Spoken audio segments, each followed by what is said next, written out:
국민 여러분, 안녕하십니까? 새해 복 많이 받으십시오. 지난해에도 어려움이 많으셨지요. 지난 3년 동안 정말 고생 많으셨습니다. 이 기간 전체가 제 임기 중이라 국민 여러분께 송구스럽기 짝이 없습니다. 그러나 국민 여러분, 반가운 소식도 있습니다. 우리 경제가 좋아지고 있습니다. 수출이 3년 연속 두 자릿수로 늘어나고 지난해에도 235억 달러 흑자를 냈습니다. 3년간 합치면 679억 달러 흑자가 됐습니다. 그리고 이런 추세는 당분간 계속될 것입니다. 더 반가운 것은 내수가 살아나고 있습니다. 지난해 1, 4분기 1.4%에서 출발해서 2, 4분기 2.8%, 3, 4분기에는 4.0%, 그리고 4, 4분기에는 그 이상으로 이렇게 꾸준히 상승하고 있습니다. 이제 내수가 살아나면 서민 여러분의 체감 경기도 조금은 좋아질 것입니다. 소비의 발목을 잡고 있던 신용불량자 문제도 이제 거의 정상으로 돌아왔습니다. 2003년 3월 295만 명에서 2004년 4월 382만 명까지 늘어났다가 지금은 297만 명 수준으로 다시 줄어들었습니다. 이 모두가 국민 여러분의 어려움을 참고 열심히 노력해 주신 덕분입니다. 국민 여러분께 깊은 감사의 말씀을 드립니다.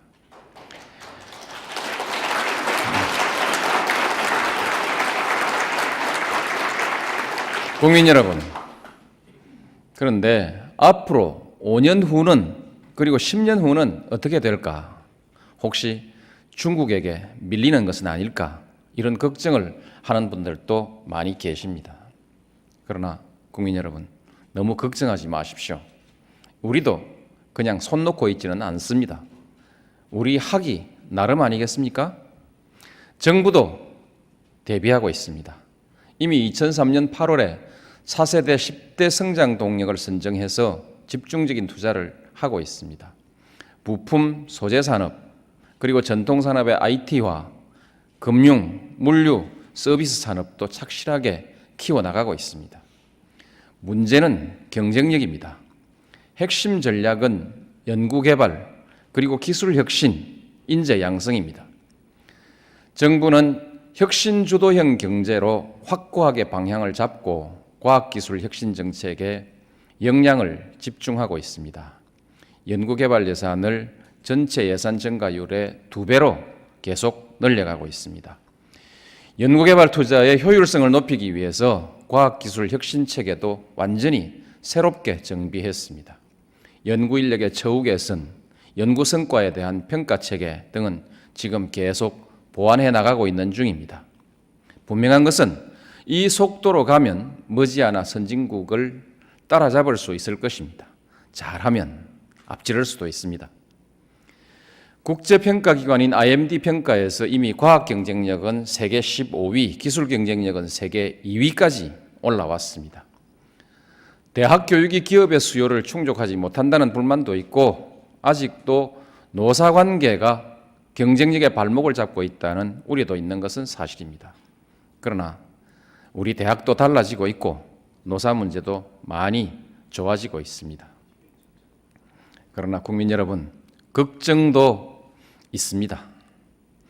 경제 전체를 보면 잘 가고 있다고 말할 수 있지만 그러나 내용을 가만히 들여다보면 심각한 문제가 있습니다. 바로 양극화의 문제입니다. 대기업과 중소기업, 정규직과 비정규직, 그리고 소득 계층 간 격차가 갈수록 벌어지고 있습니다. 표에서 보시듯이 중소기업의 이익률은, 표를 좀 보시죠. 중소기업의 이익률은 대기업의 절반에도 미치지 못하고 있습니다. 파란 선이 대기업의 영업이익률이고 노란 선이 중소기업의 이익률을 표시하는 것입니다. 중소기업 근로자의 월급은 대기업 근로자의 60% 정도에 머물러 있고 비정규직 임금은 정규직 임금의 60% 수준에 불과한 실정입니다. 더구나 이 격차는 90년대부터 점점 더 크게 벌어지고 있습니다. 더욱 심각한 것은 비정규직 비율이 급속하게 증가했고 영세 자영업자의 형편도 그동안 많이 나빠졌다는 것입니다. 그 결과로서 일자리로부터 얻는 우리 국민들의 소득도 양극화되고 있습니다. 그림을 다시 한 번 더 보시죠. 지난 10년간 고소득자의 일자리와 고소득 일자리와 저소득 일자리는 많이 늘어나고 있는데 중간소득 계층의 일자리는 오히려 줄어들었습니다. 이런 상태가 계속되면 결국 소비가 위축되고 그에 따라서 내수 시장이 줄어들어 우리 경제가 장기적으로 저성장의 길로 들어설 수도 있습니다. 이 양극화 문제는 반드시 해결해야 합니다. 양극화는 세계화, 정보화 시대의 일반적 현상이라고 합니다. 전 세계가 지금 다 그 현상 때문에 걱정하고 있습니다. 그러나 이 양극화가 가장 결정적으로 악화된 원인은 경제 위기입니다. 다시 그림을 한번 보시죠. 소득 불평등도를 나타내는 지니 계수와 소득 5분위 배율을 나타내는 표입니다. 그래프가 높을수록 불평등이 심해진다는 것을 의미합니다. 그런데 IMF 위기 때 결정적으로 악화되고 2003년 불황 때 다시 나빠진 것을 알 수 있습니다. IMF 경제 위기로 인해서 많은 사람들이 비정규직으로 그리고 자영업으로 밀려났습니다. 지난 3년간 국민 여러분이 겪었던 불황의 고통도 IMF 위기의 후유증 때문이라고 말할 수 있습니다. 그러나 이제 그 후유증까지도 거의 극복된 것 같습니다. 그리고 이런 위기는 다시 재발되지는 않을 것입니다. 그동안 정부는 우리 경제를 원칙에 따라서 안정적으로 운영해왔고 위기의 징후를 사전에 발견해서 적절하게 대응할 수 있는 시스템을 만들어서 운용하고 있습니다. 양극화 문제를 해결하는 핵심은 일자리입니다. 중소기업을 활성화해야 합니다. 중소기업이 살아야 수출의 효과가 내수로 확산되고 일자리가 늘어날 수 있습니다. 정부는 2004년 7월부터 중소기업 정책을 근본적으로 혁신해 가고 있습니다. 중소기업의 실태를 철저히 조사 분석하고 현장의 목소리를 수렴해서 구태의연한 지원 방식을 과감하게 틀어버리고 벤처 생태계를 조성하는 방식으로 말하자면 시장 친화적인 방식으로 정책의 내용을 완전히 바꿔가고 있습니다. 이것은 대통령이 직접 지휘하고 있습니다. 이렇게 계속해 가면 이번에는 반드시 달라질 것입니다. 대기업들도 중소기업과의 상생협력에 나서고 있습니다. 기술 지원, 인력 지원, 자금 지원에 모범적인 협력 사례들이 많이 나오고 있습니다. 중소기업 스스로도 변화하고 있습니다. 혁신형 중소기업이 늘어나고 있고 벤처기업도 점차 활성화되고 있습니다. 과감하게 세계 시장으로 뻗어나가는 중소기업도 많이 있습니다. 그리고 서비스 산업도 매우 중요합니다. 서비스 산업은 일자리를 많이 만들어내기 때문입니다.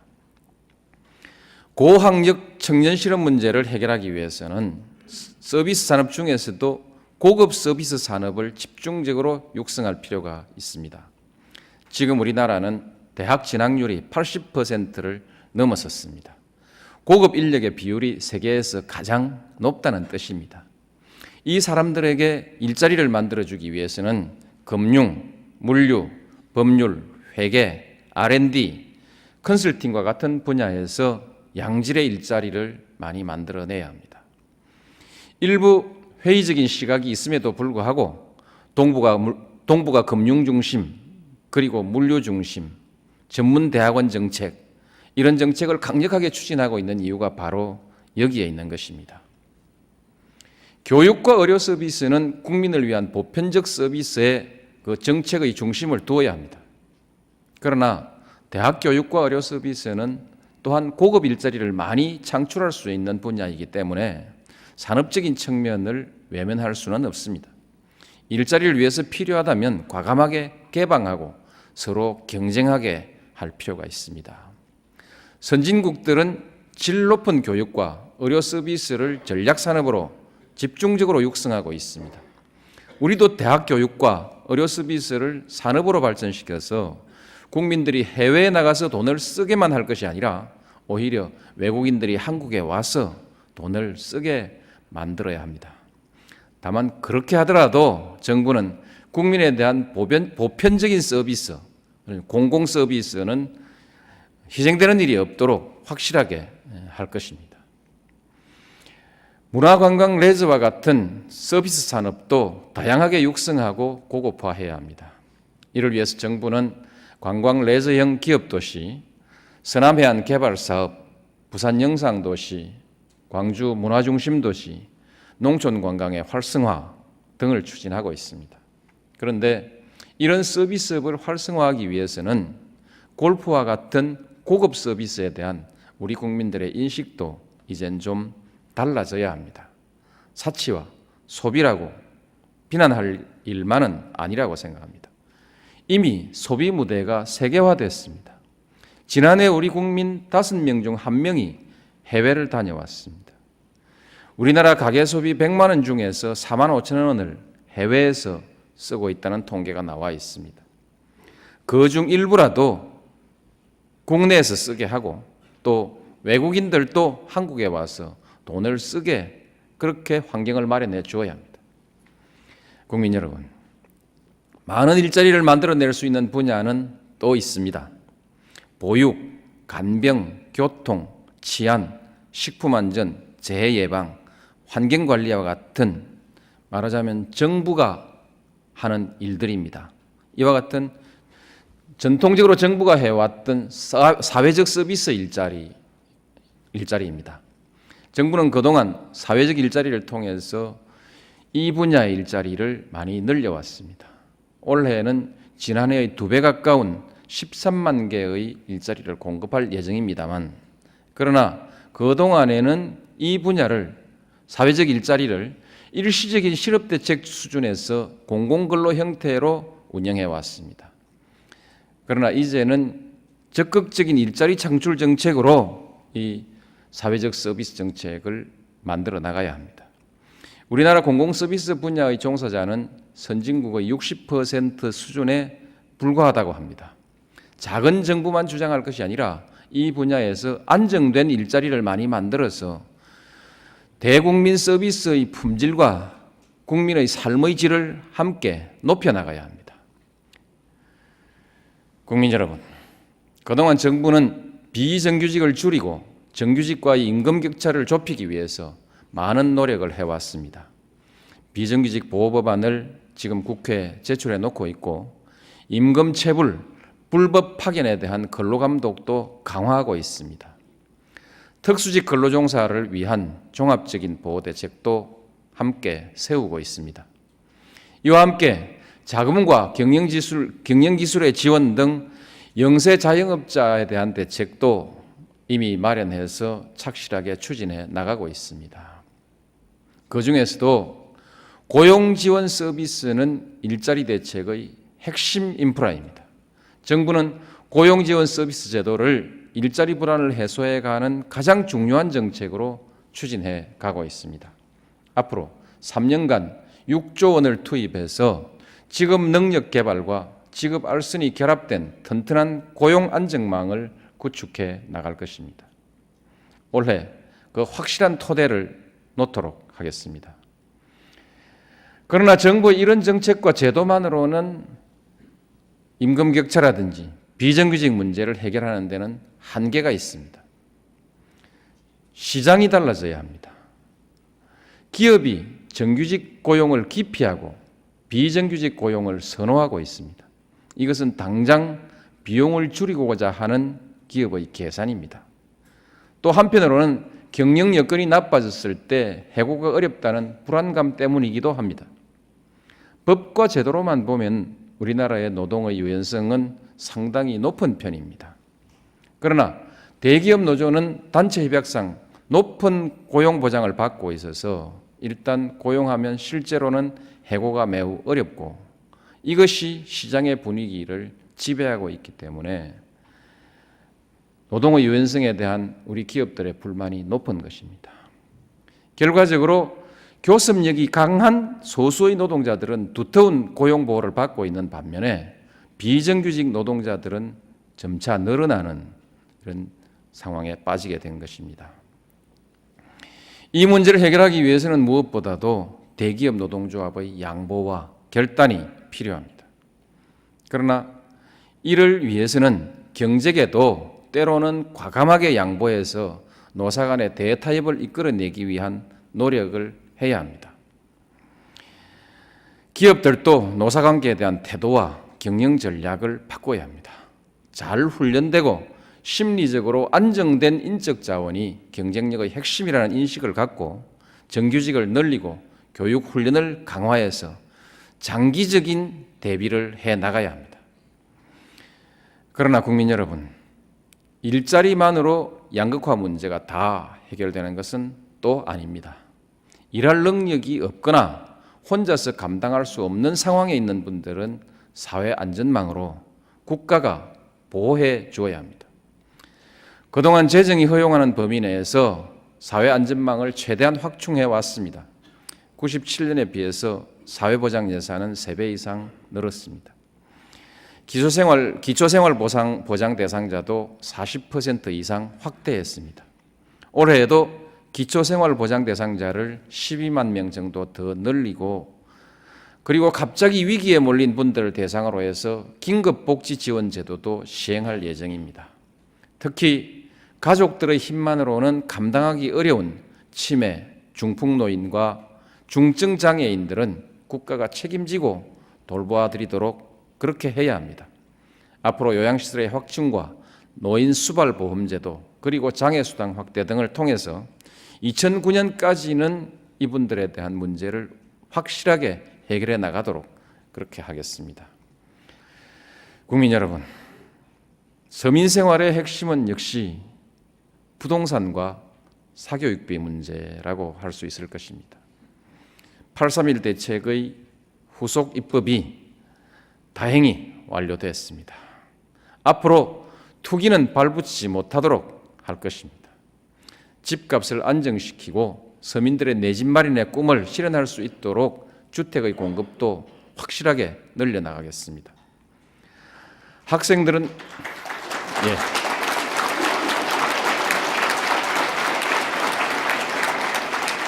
감사합니다. 학생들은 아직도 입시 지옥에 시달리고 있고 서민들은 과중한 사교육비로 허리를 펴기 어렵습니다. 2004년만 해도 사교육비가 약 8조 원 가량 들었다고 합니다. 지나친 교육 문제는 우리 사회의 과열 경쟁과 왜곡된 경쟁 구조 때문입니다. 대학 입시 하나로 인생의 성패가 결정되는 이런 사회에서는 모든 것을 대학 입시에 집중해놓고 모든 것을 걸고 경쟁할 수밖에 없습니다. 그러나 이 문제도 점차 해결되어 갈 것입니다. 대학 교육이 특성화되어 가고 있습니다. 입시 방법도 다양화해 나가고 있습니다. 그러면 앞으로 공교육은 점차 정상화될 수 있을 것입니다. 이미 중등교육 현장에서 많은 변화가 일어나고 있고 정부도 방과 후 학교 등을 통해서 사교육을 학교 안으로 끌어들이는 정책을 강력하게 추진해 갈 것입니다. 저소득층에 대한 교육비 지원도 강화해서 가정형편 때문에 교육 기회를 잃고 빈곤이 대물림되는 일은 없도록 하겠습니다. 이렇게 나가면 적어도 지금 초등학교에 다니는 아이들은 입시 지옥에서 해방되고 우리 부모님들도 10년 내에 사교육부의 굴레로부터 아마 벗어날 수 있을 것입니다. 감사합니다. 국민 여러분, 저출산 고령화 문제는 우리의 미래를 불안하게 하는 새로운 도전입니다. 더 이상 미룰 수 없는 오늘의 과제입니다. 정부는 위기의식을 가지고 이 문제에 대한 본격적인 대책에 착수하고 있습니다. 올해부터 5년간 총 19조 원을 투자하는 저출산 종합대책을 마련해놓고 있습니다. 고령화 문제는 국가가 최소한의 효도를 책임져야 한다는 자세로 대처하고 있습니다. 노인들이 건강하고 품위 있게 살 수 있도록 사회적 환경을 만들어 나갈 것입니다. 이를 위해서 노인 일자리 창출과 고령 친화 사업 발전, 산업의 발전에 집중적인 노력을 기울여 나갈 것입니다. 나아가서 2030년을 내다보고 종합적인 계획을 세워나가고 있습니다.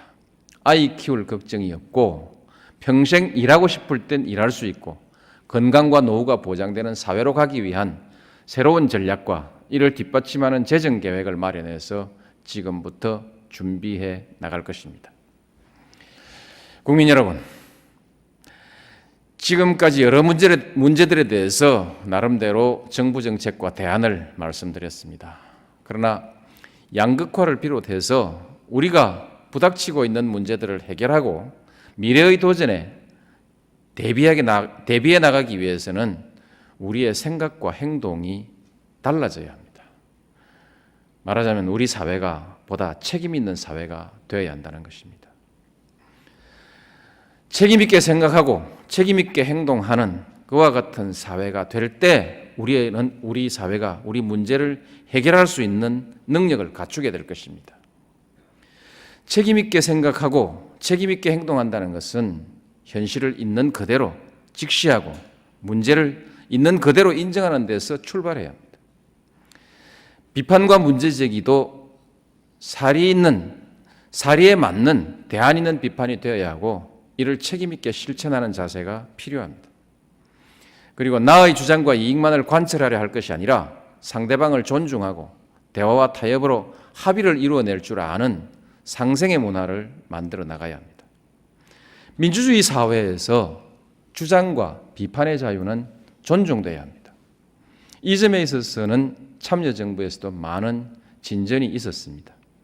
지난해 프리덤 하우스는 한국의 정치적 자유를 세계 최고 수준으로 평가했습니다.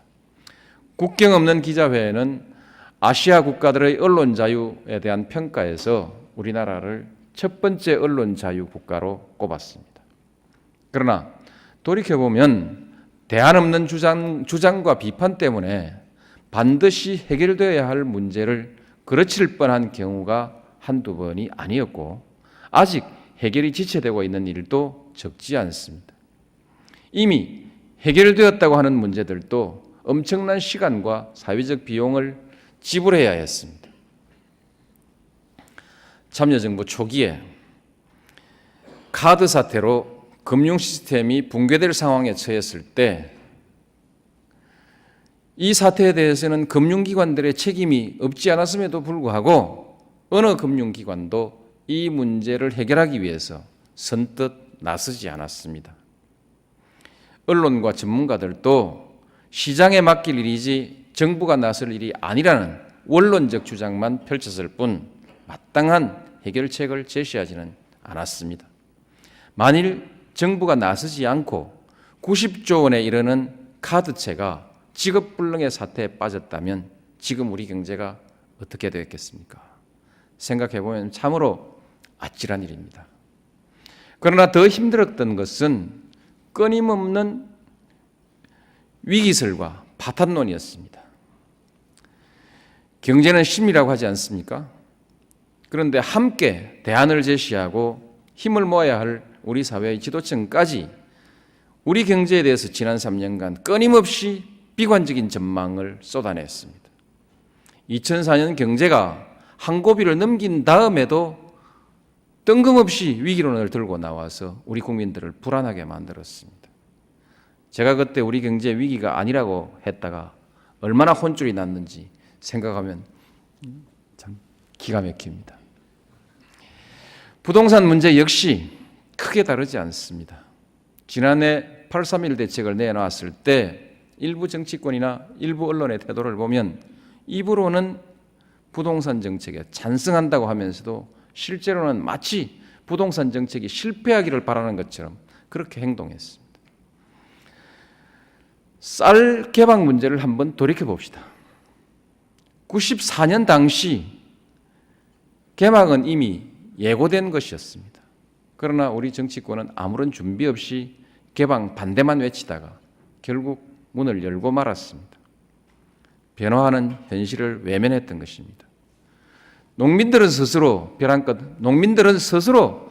끝에 선 처지라서 다른 어떤 선택도 어려웠을 것입니다. 그러나 저를 포함해서 우리 정치권이 보여준 태도는 참으로 무책임한 것이었습니다. 더욱 안타까운 것은 그 이후의 10년입니다. 10년의 유예를 받았으면 철저히 대비했어야 함에도 불구하고 10년 후에 다가올 제2차 개방에 대해서 역시 제대로 준비하지 않았습니다. 그 결과 이번에 또다시 엄청난 홍역을 치렀습니다. 그뿐이 아닙니다. 어렵게 협상해서 다시 유예 기간을 연장했지만 정치권은 본질이 아닌 문제를 가지고 국정조사로 비준의 분위기를 흩뜨려 놓았습니다. 그리고 대문을 막고 쪽문을 하나 열어주는 것임에도 불구하고 여론은 마치 이번 협상과 비준으로 쌀 시장이 새롭게 개방되는 것처럼 그렇게 왜곡됐습니다. 국민 여러분, 몇 가지 사례들을 말씀드렸습니다만 결코 저는 아니다 이렇게 말씀드리는 것은 아닙니다. 저를 포함한 우리 사회 전체의 책임을 말씀드리는 것입니다. 그리고 문제는 이런 일들이 지난 일들만이 아니라는 것입니다. 지금도 계속되고 있습니다. 국민연금 문제가 바로 대표적인 사례입니다. 연금법 개정안이 국회에 간 지 2년이 되었지만 아직 해결이 되지 않고 있습니다.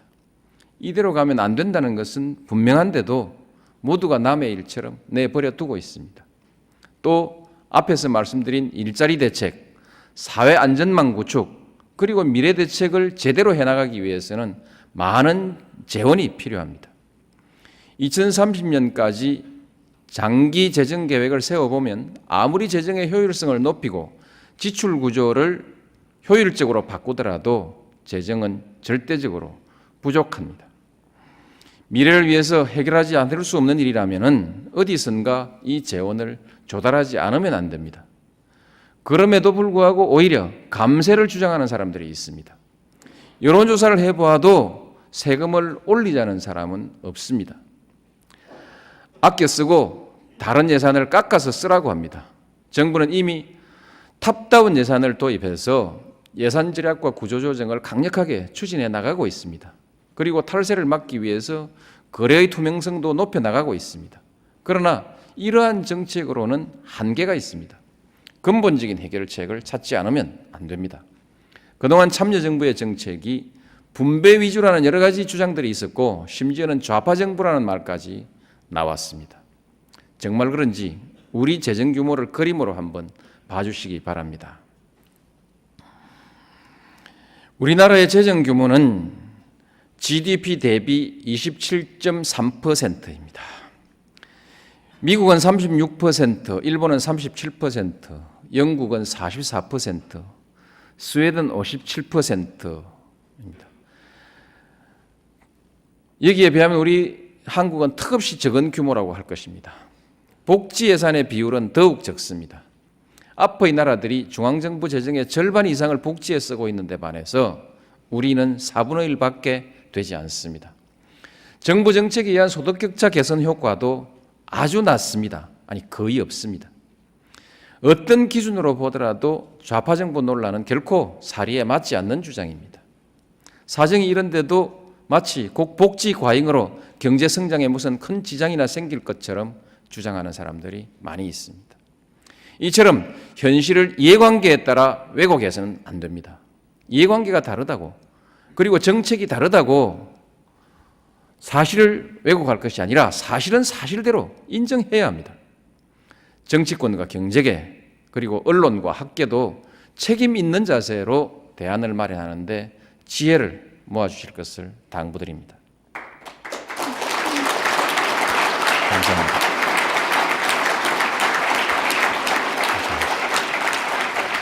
존경하는 국민 여러분, 결국 상생협력의 결단이 필요합니다. 그것이 우리 민주주의가 나아가야 할 방향입니다. 과거 7, 80년대에는 부당한 독재와 맞서 싸우는 것이 우리나라 민주주의의 과제였습니다. 87년 이후에는 권력의 투명성과 합리성을 높이는 것이 우리 민주주의의 과제였습니다. 그러나 이제 이런 문제들은 대부분 해결이 됐습니다. 앞으로 남은 것은 대화와 타협 그리고 상생의 민주주의로 우리 민주주의의 수준을 한 단계 끌어올리는 일입니다. 우리 국민들의 수준은 이미 앞서가고 있습니다. 지난해 자원봉사자 수가 800만 명을 넘어섰습니다. 기부 문화도 대단히 활성화되고 있습니다. 공동복지보험회의 모금 실적이 목표를 이미 초과하고 있습니다. 노사합의로 임금을 동결하는 대신에 정년을 연장하는 기업들도 늘어나고 있습니다. 이제 우리 정치권을 비롯한 사회 각계와 지도층들이 결단을 해야 할 때입니다. 각자의 목소리만 내세울 것이 아니라 대화하고 타협하고 서로 양보하는 새로운 사회 문화를 만들어 나가야 합니다. 특히 교섭력이 취약한 노동조합에 대해서는 우리 경제계가 먼저 한 발 양보해서 대화의 물꼬를 터주어야 합니다. 이러한 결단이 노사정 대화로 그리고 사회적 대타협으로 그렇게 이어져야 합니다. 새롭게 사고해야 합니다. 책임 있게 행동해야 합니다.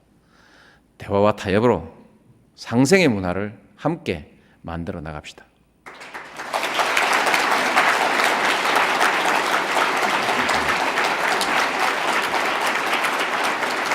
국민 여러분, 우리 정부도 더욱 책임 있게 해나가겠습니다. 바로 책임 있는 정부가 되겠습니다. 무엇보다도 원칙을 흔들림 없이 지켜나가겠습니다. 투명하고 공정한 사회를 만드는 노력을 일관성 있게 계속해 나가겠습니다.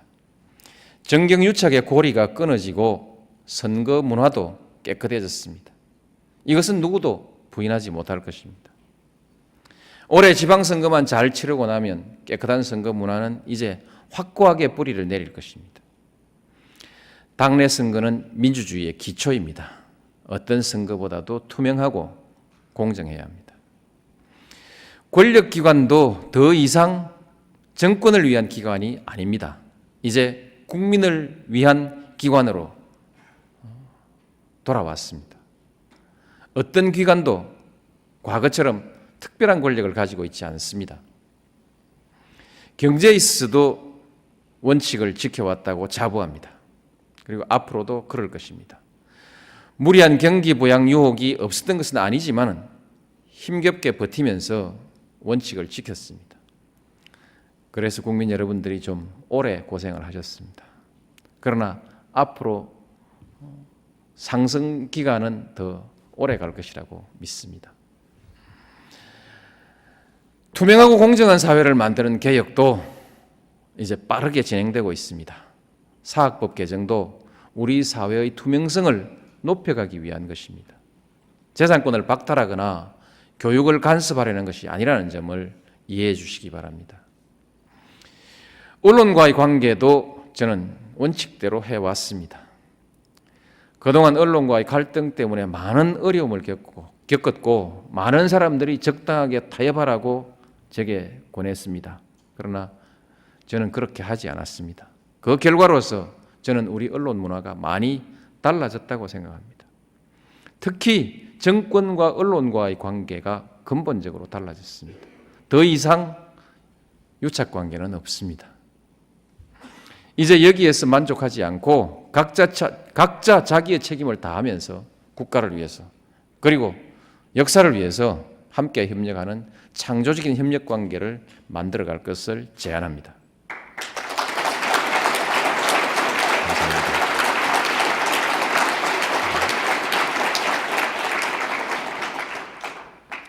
마치 대청소를 할 때처럼 나라 분위기가 어수선하고 좀 혼란스럽다고 느끼는 분들이 계실 것입니다.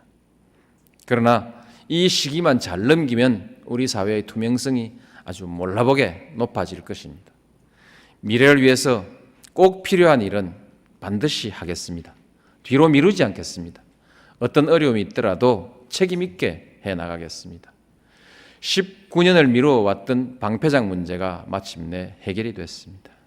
개방 문제도 거역할 수 없는 대세입니다. 적극적으로 대처해서 우리 경제를 선진화하는 기회로 삼아 나가겠습니다. 그동안 여러 나라와 자유무역협정을 추진해 왔습니다. 우리 경제의 미래를 위해서 앞으로 미국과도 자유무역협정을 맺어 나가야 합니다. 지금 대화를 시작했습니다만 조율이 되는 대로 협상을 시작하도록 하겠습니다. 국민 여러분, 국가 제도의 기반을 튼튼하게 정비하겠습니다. 통계, 기록 관리와 같은 기본적인 행정 인프라부터 새롭게 구축해 나가겠습니다. 부동산 보유와 거래 실태를 정확하게 파악하기 위한 부동산 데이터베이스, 그리고 조세와 연금을 투명하고 공정하게 부과하기 위한 소득 파악 시스템 또 완비해 나가고 있습니다. 당장 제품 한두 개를 생산하는 것보다 생산 설비 자체를 정비한다는 자세로 눈에 보이지 않는 부분까지 시스템을 선진국 수준으로 갖추어 나갈 것입니다. 행정의 과학화로 정책의 품질을 높여 나가겠습니다. 작년 7월부터 정책 품질 관리 제도를 도입했습니다. 정책의 입안에서부터 평가까지 각 단계마다 점검할 사항들을 빠짐없이 챙겨 나가고 있습니다. 또한 전략적 감사를 통해서 국책 사업에 대한 구조적인 문제점 여러 가지도 하나하나 고쳐 나가고 있습니다. 지난 수십 년간 계속 강조해 왔지만 아직 성과를 제대로 거두지 못하고 있는 정책들도 들어 있습니다. 이제 이런 일도 없도록 하겠습니다. 국민과 약속한 정책은 근본적으로 해결해 나가겠습니다. 말하자면 감사합니다.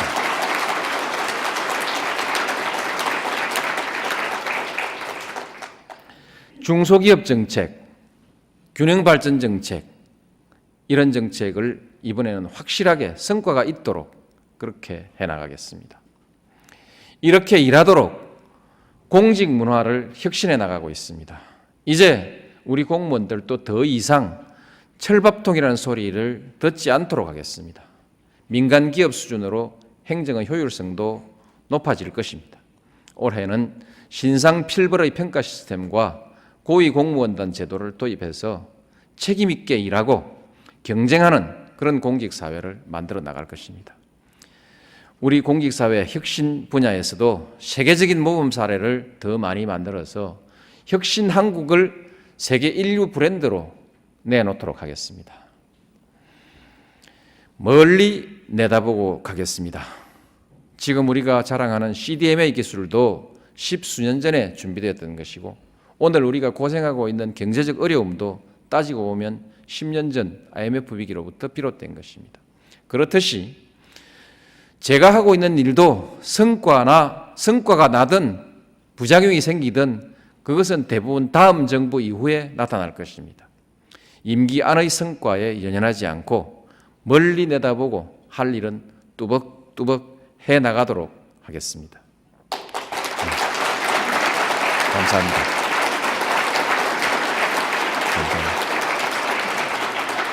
존경하는 국민 여러분, 새해를 맞이해서 국민 여러분께 희망이 있다, 잘 될 것이다 이런 말씀을 드리려고 했는데 다소 부담이 되는 말씀까지 드렸습니다. 그러나 국민 여러분, 잘 될 것입니다.